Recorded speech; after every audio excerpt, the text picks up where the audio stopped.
जय हिंद, नमस्कार। मैं उमर जैदी स्वागत करती हूँ आप सबका एक बार फिर से हमारे आज के कार्यक्रम में।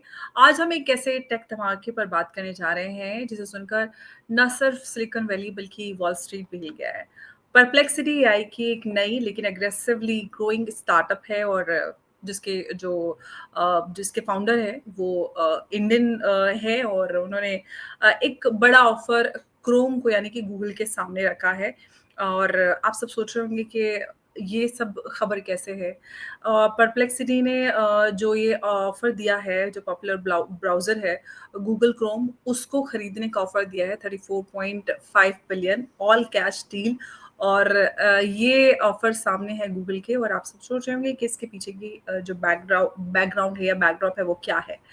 गूगल के सामने अभी जो वो समस्या है वो ये है कि एक लैंडमार्क एंटी ट्रस्ट केस चल रहा है जिसमें जजेस के सामने ये केस है और जजेस कंसीडर कर रहे हैं कि क्रोम को खत्म कर दिया जाए या तोड़ दिया जाए। अब सवाल ये है कि क्या ये टेक डिसरप्शन का जो है वो असली वजह है इसके पीछे, या परप्लेक्सिटी एक बोल्ड मूव और इनोवेटिव या अपॉर्चुनिटिज्म इसमें पूरा उसके तौर पर देखना चाहिए? बड़ा ये सवाल है और बहुत बड़ा धमाका है अगर हम बात करें।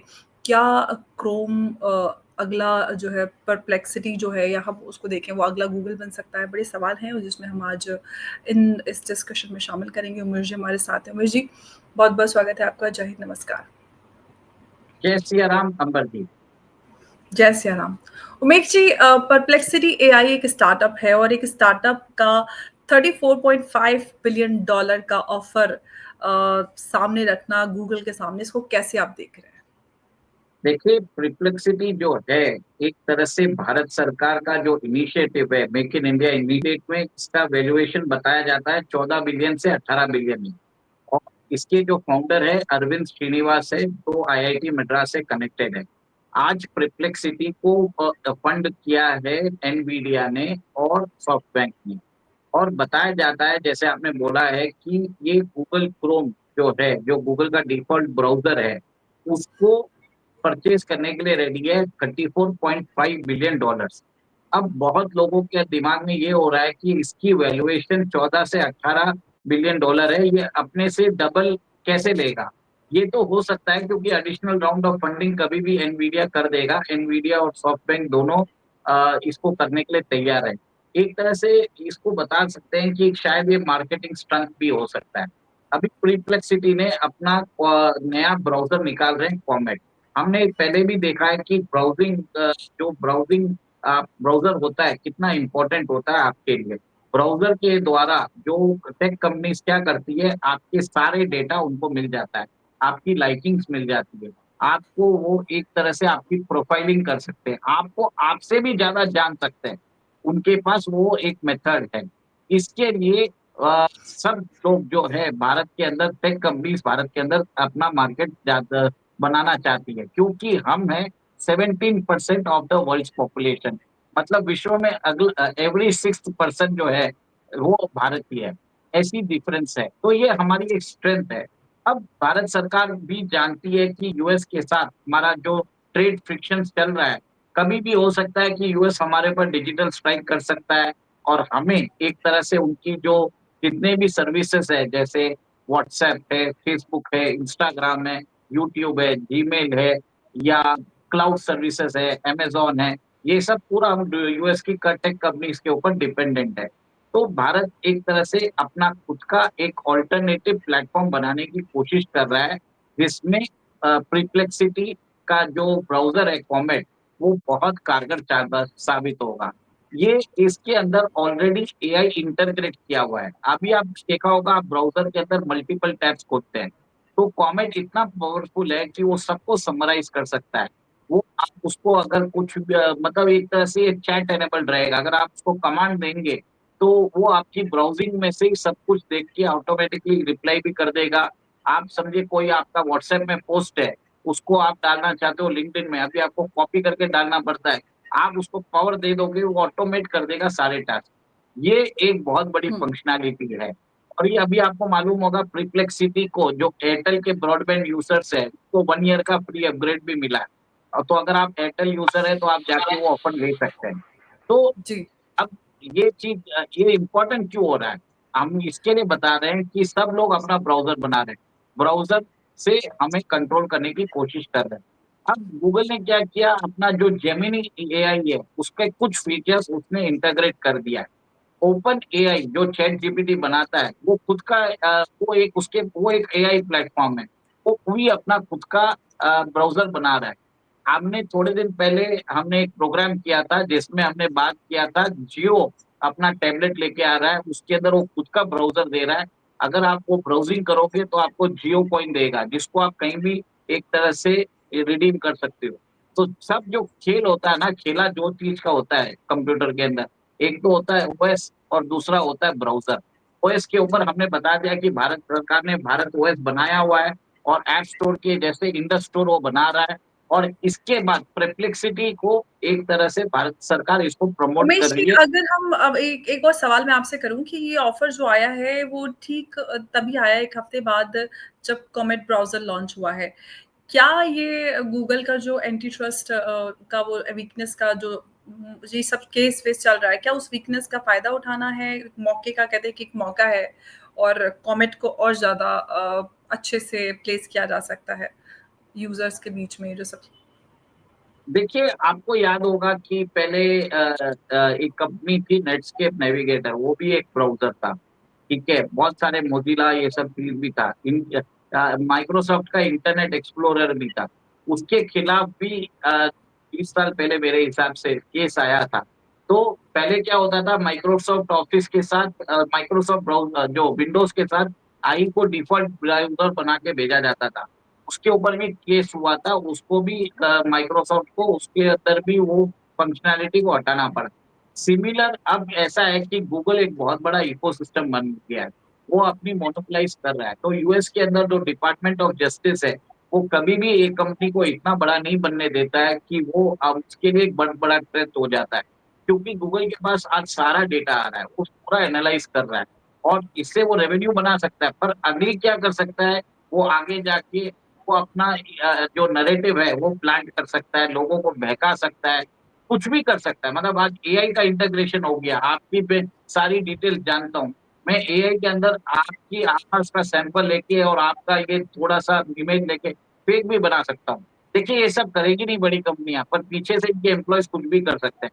तो कहीं न कहीं अमेरिकन गवर्नमेंट को मालूम है कि आगे जाके बहुत बड़ा थ्रेट बन सकता है, इसके लिए इसको वीक किया जाए। अब ओपन एआई, अब आप ये देखिए परप्लेक्सिटी ने ऑफर दे दिया है। अब ऑफर देने के बाद क्या होता है, एक तरह से टेस्टिंग भी हो जाएगी कि हम लोग लेने को तैयार हैं। ऐसा नहीं है कि सिर्फ गूगल का जो क्रोम ब्राउज़र है, परप्लेक्सिटी लेगा, और भी कोई ट्राई कर सकता है। कोई जी। 35 बिलियन डॉलर तो उमेश जो जी, क्या ये मान सकते हैं कि जो गूगल की मोनोपोली है, उसके अंत की शुरुआत हो गई है और जो एआई नेटिव कंपनीज़ हैं, अब इस जो लेगेसी टेक जायंट हैं, वो उसको पूरी तरह से चैलेंज कर सकते हैं? देखिए पहले कोई भी ब्राउज़िंग करता था ना, वो 2-3 ब्राउज़र यूज़ करता था। पर हुँ, आजकल तो हम एक ही चीज़ बोलते हैं, गूगल कर दो। ब्राउज़िंग का मतलब एक ही एग्ज़ैक्ट चीज़ है। हाँ, तो वो एक जैसे सिनोनिमस हो ठंडा गया। मतलब कि पेप्सी ले आओ या कोका कोला, कोल्ड ड्रिंक का हाँ। मतलब कुछ हमारे यहाँ कोल्ड ड्रिंक कहाँ बोलते हैं या फिर टूथपेस्ट मतलब कोलगेट हाँ, उसी वो तरह से। वैसे सिम्पटम्स हो गया है, लोगों के दिमाग में वो छप गया है। तो अब क्या हो रहा है, एआई का ज़माना आ गया है। एआई के अंदर आपको फर्स्ट नाम चैट जीपीटी आता है, ठीक है? भले ही दूसरा आपको डीपसीक भी होगा, ग्रॉक भी होगा, पर अब चैट जीपीटी वहाँ पे लोगों के दिमाग में एक तरह से जो उनके सबकॉन्शियस मेमोरी में छप चुका है। अब परप्लेक्सिटी आएगा, परप्लेक्सिटी के अंदर क्या है, इसके पास मल्टीलिंगुअल है। मतलब ये हुँ, अराउंड 25 टू 30 भाषाओं में ये एक तरह से ऑपरेट करेगा, और इसकी जो फंक्शनैलिटी है, क्रोम को एक तरह से ऐसा लगेगा कि विंटेज कार हो गया है। अब जैसे टेस्ला की कार और टोयोटा की पुरानी कार के अंदर क्या डिफरेंस है, वैसा होगा। It is an technological upgrade, इसका यूज़र एक्सपीरियंस ज़बरदस्त है। अभी तो ऐसा है कि कॉमेट को अभी तक बाय इन्विटेशन ही लोगों को दिया जा रहा है। पर सून मेरे हिसाब से उसको सब लोगों को दे दिया जाएगा। जो भी एयरटेल के यूज़र्स हैं, उनको भी इसकी फंक्शनैलिटी मिल जाएगी। तो हुँ, मेरा ये मानना है कि अब एक तरह से एआई इंटीग्रेशन विद ब्राउज़र, वो एक तरह से नया टेक और चालू होने वाला है, और इसके अंदर भारत की जो अरविंद श्रीनिवास है, वो भारत भारत का इकोसिस्टम बनाएँगे, और इसके द्वारा देश इसका एक और एक चीज है, प्रिप्लेक्सिटी का डेटा जो रहता है वो देश के अंदर रहता है। गूगल का डेटा वो भेजता है अमेरिका। डीपसीक आप यूज करोगे या टिकटॉक यूज करोगे, वो भेजेगा डेटा आपका चाइना। तो कहीं भी आपको गुमराह कर सकता है। भारत का डेटा भारत के अंदर रहेगा, तो इसी के लिए एक तरह से इकोसिस्टम बना रहा है। भारत के प्रधानमंत्री ने भी वही बात की, स्वदेश 2.0 बोला। उन्होंने भी यही बोला है कि अभी हमें अपने आप को आत्मनिर्भर करने की जरूरत है, और इसी के लिए भारत के अंदर डेटा सेंटर भी बनाया जा रहा है और बहुत सारे फैसिलिटीज बनाया जा रहा है, जिसके अंदर क्लाउड कंप्यूटिंग हो, एप्स को भी बढ़ावा दिया जा रहा है। हमारे जो इन्फ्लुएंसर्स है उनको भी एक तरह से भारत सरकार उनको भी रिझाने की कोशिश कर रही है। तो कंटेंट भारत के अंदर बनेगा, भारत के सेंट्रिक कंटेंट बनेगा, और डेटा जो रहेगा लोकलाइज रहेगा, अमेरिका नहीं जाएगा। अब अमेरिकन कंपनीज क्या करती है, वो भारत में अंदर ऑपरेट तो करती है, पर वो भारत के अंदर टैक्स भी नहीं देती। भारत सरकार उनके ऊपर डिजिटल इक्वलाइजेशन लेवी लेके आने वाला है। अगर आप कहीं भी हो उनसे मतलब नहीं करता, अगर भारत में आप सर्विसेज दे रहे हो और उससे कमा रहे हो तो आपको टैक्स देना पड़ेगा। अमेरिका इससे बहुत परेशान है, और आपने सुना भी होगा कि अब सिलिकॉन वैली में हड़कंप मच गई है। यूट्यूब के जो अल्फाबेट और मेटा के हेडक्वार्टर्स पे ये क्या हो रहा है, और कहीं ना कहीं अमेरिकन एडमिनिस्ट्रेशन भारत की इस डिजिटल सॉवरेनिटी के से परेशान हो चुका है। और अमर जी उमेश जी, परप्लेक्सिटी ने पहले भी ये बात कही थी कि गूगल जो है अपनी मोनोपोली से इंटरनेट का जो है वो काफी नुकसान कर रहा है। क्या ये ऑफर उसी नैरेटिव को लीगली और बैक करने का काम कर रहा है? देखिए, गूगल क्या बोल रहा है कि कोई भी इतना बड़ा ऑफर देगा नहीं। तो आज गूगल का वैल्यूएशन $50 बिलियन कुछ बता रहे हैं। एक तरह से $35 बिलियन का डॉलर एक तरह से देख के उन्होंने बता दिया है कि गूगल को हम लेने को तैयार हैं। और सेकंड, जब अब क्या है, गूगल को उसको बेचना पड़ेगा। गूगल एक तरह से मोनोपोलाइज कर चुका है, और एक तरह इनोवेशन भी नहीं आया। आप कितने सालों से गूगल यूज कर रहे हो, सडनली चैट जीपीटी आता है, वो एक तरह से डिसरप्ट कर देता है। उसके बाद आपने देखा है कि फेसबुक भी अपना लॉन्च करने की कोशिश कर रहा है एआई। फिर आप देख रहे हो कि अभी जेमिनाई जो आया है गूगल का, वो इतना ज्यादा कारगर नहीं है। अब ट्विटर जो एलॉन मस्क का एक्स है, उसने अपना ग्रॉक निकाला है, चाइना ने अपना डीपसीक निकाला है, भारत भी अपना कृत्रिम पे बात कर रहा है। तो बहुत सारे जो है हमारे जो एआई टूल्स है वो भी आ रहे हैं, और ब्राउजर भी आना जरूरी है। तो ये दोनों चीज होने से फर्क पड़ने वाला है। और ये जो परप्लेक्सिटी है वो एक उसका अगर फ्रेमवर्क देखे, वो क्रोमियम फ्रेमवर्क पे बना है।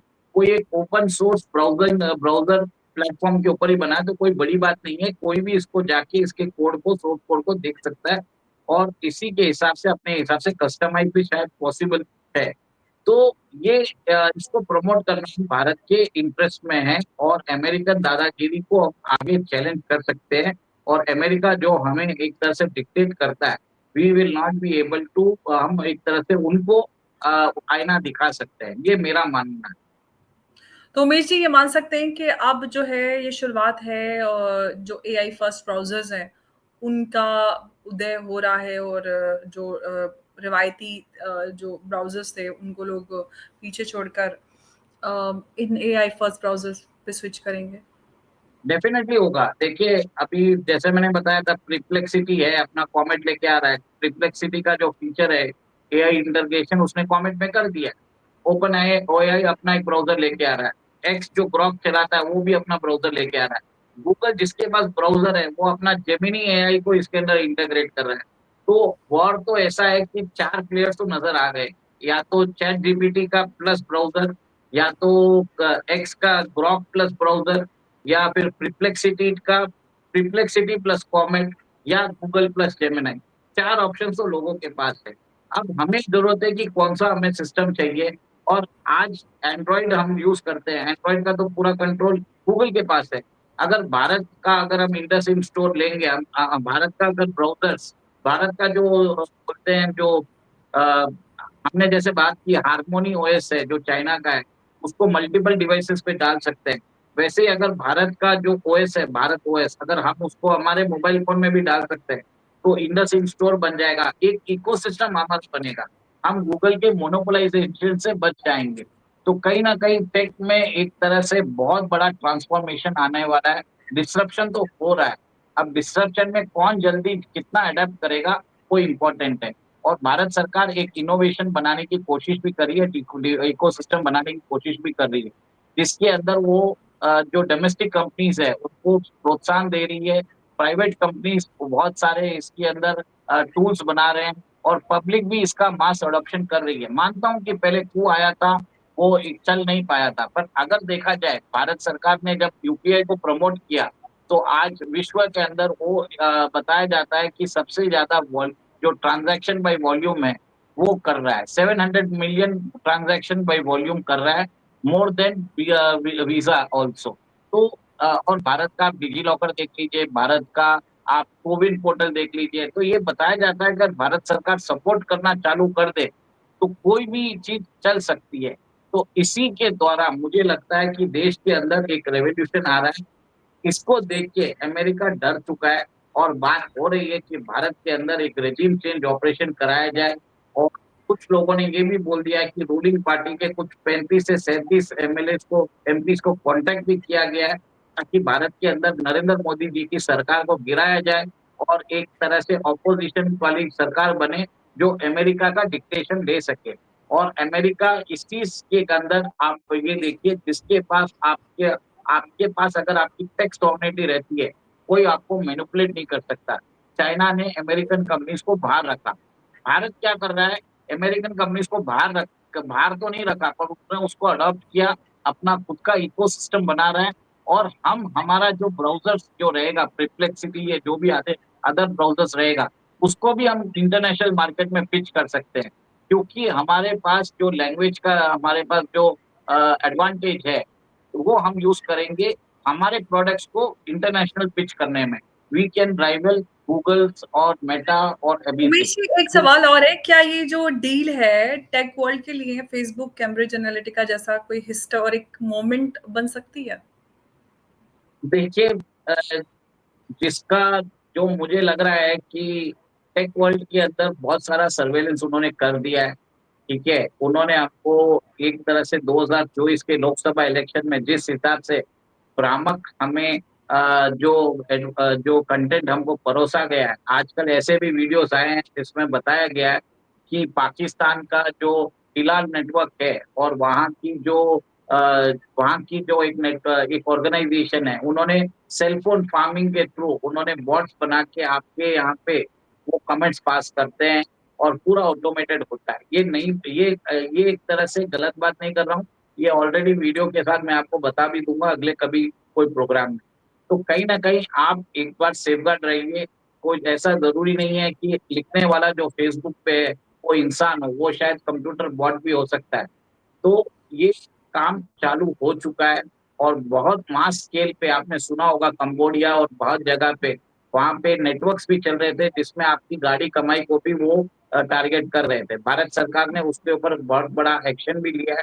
सेम तरीके से जो फाइनेंशियल स्ट्राइक कर रहे थे, जो आपको डिजिटल अरेस्ट की बात कर रहे थे, वैसे ही ये लोग क्लोन प्रोफाइल बना के ऑटोमेटेड तरीके से वो सारे कुछ भी लिख देते हैं, और को बोला जाता है कि आप नैरेटिव बना के वो फैलाइए। हम्म। जैसे उन्होंने बताया कि हमने रफाल के 40 एयरक्राफ्ट गिरा दिए, जबकि हमारे पास सिर्फ 36 ही थे।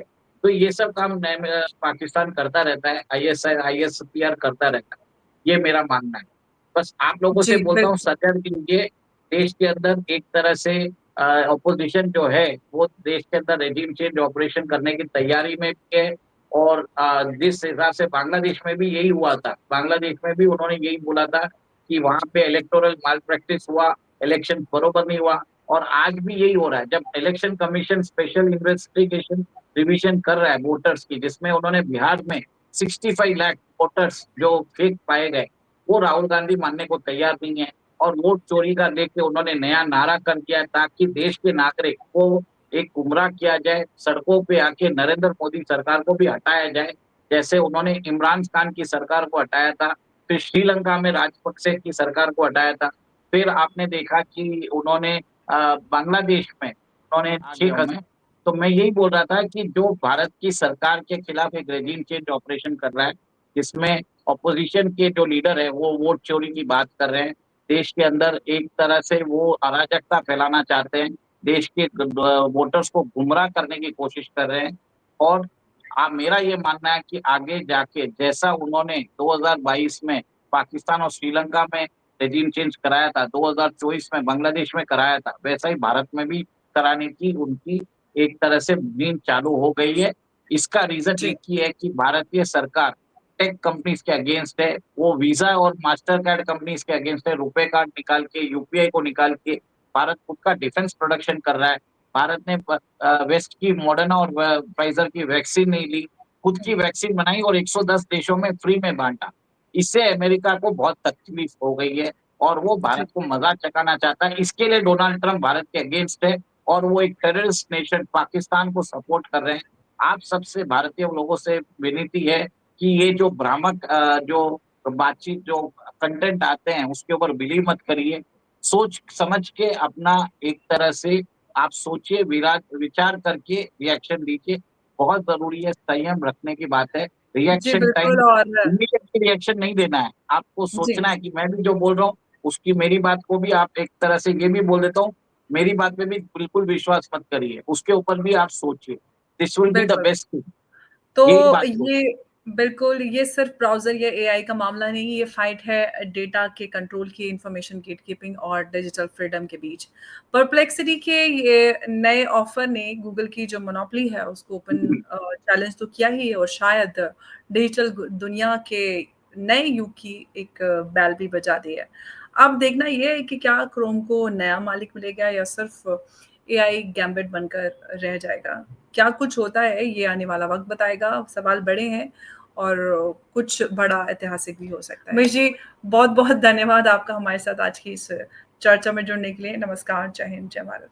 जय सिया राम, अंबर जी। जय सिया राम।